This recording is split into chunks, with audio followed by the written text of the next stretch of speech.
Баршаңызға қайырлы күн достар, менің арнама қош келдіңіздер. Сіздермен бірге Гүлнұр. Бүгін бір жасағаннан сәтті шығатын әрі ерекше пирогтардың бірі восточный пирогтың рецептісімен бөлісетін боламын. Сондықтан рецепттің видеосын міндетті түрде өткізіп алмай, соңына дейін қарап, егер каналыма тіркелмеген болсаңыз, тіркеліп қоюды да ұмытпаңыз. Ендеше, бісміллә деп бастайық.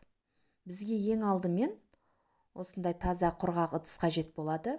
Ыдысымыздың ішіне ұнымызды салып, ұнымыз міндетті түрде електен өткізілген болуы керек.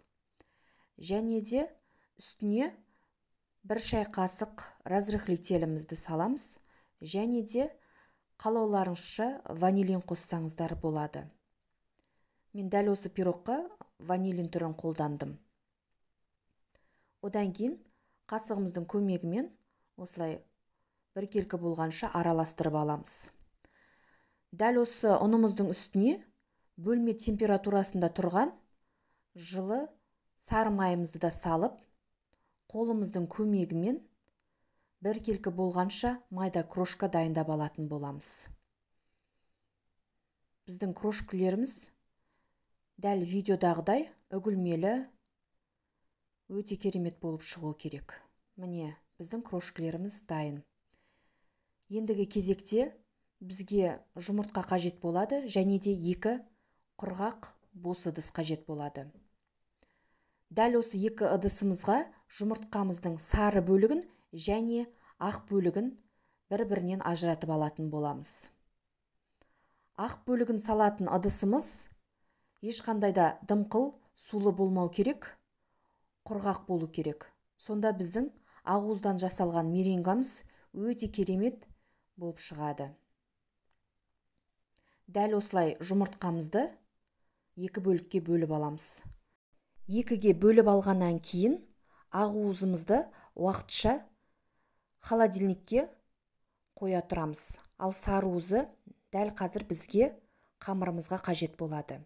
Міне, крошкамыздың үстіне жұмыртқамыздың сарыуызын салып, одан кейін 2 ас қасық қаймағымызды және де шамалы ғана қантымызды салып, қолымыздың көмегімен қолға жабыспайтындай жұп-жұмсақ біркелкі қамыр дайындап аламыз.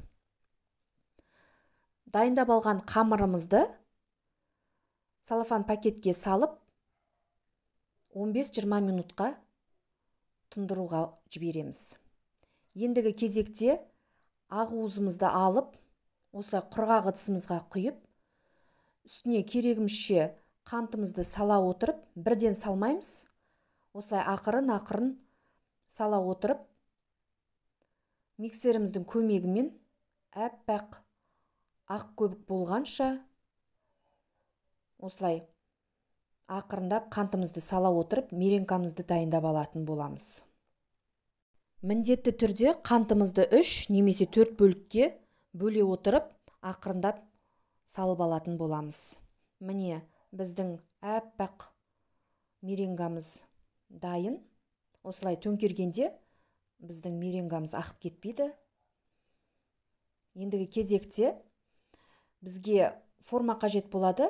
Мендегі форма 24 диаметрлік. Дәл осы формамыздың үстіне пергамент бумагасын қоя отырып, ақырындап сары маймен жан-жағын майлап алатын боламыз. Сонда біздің пирогымыз жабыспай формадан оңай алынатын болады. Міне, қамырымыз дайын. Енді қамырымызды осылай 2 бөлікке бөліп алатын боламыз. Бір бөлігін формамыздың ішіне бортик жасай отырып, қамырымызды жайып алатын боламыз. Және де ішіне начинка саламыз. Начинкамызды біз алдын ала дайындап алдық. Ол үшін бізге қара мейіз, сары мейіз, өрік және де жаңғақ қажет болады.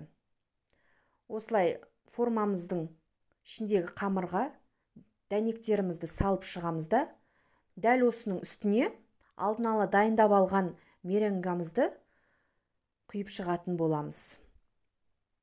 Достар, егер мен жасап жатқан рецепт сіздерге ұнап жатса, каналыма тіркеліп, лайк басып, өз пікірлеріңізді қалдыра кетіңіздер. әрбір пікір мен үшін өте маңызды. Міне, енді пирогымыздың бетін жабатын боламыз. Ол үшін бізге екінші бөлік қамыр қажет болады. Осылай көбірек ұн себе отырып, қамырымызды өте жұқа етіп жайып алатын боламыз. Одан кейін 4 бөлікке бөліп, бөлінген қамырларымызды меренгамыздың бетін жабатын боламыз. Меренгамызды жабу үшін осылай тегіс қылмай, үстін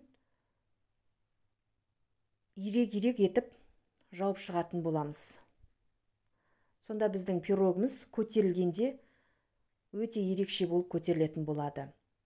Міне, ендігі кезекте пирогымыздың бетіне жұмыртқаны жағып, және де қалауларыңызша кунжутты да сеуіп аласыздар.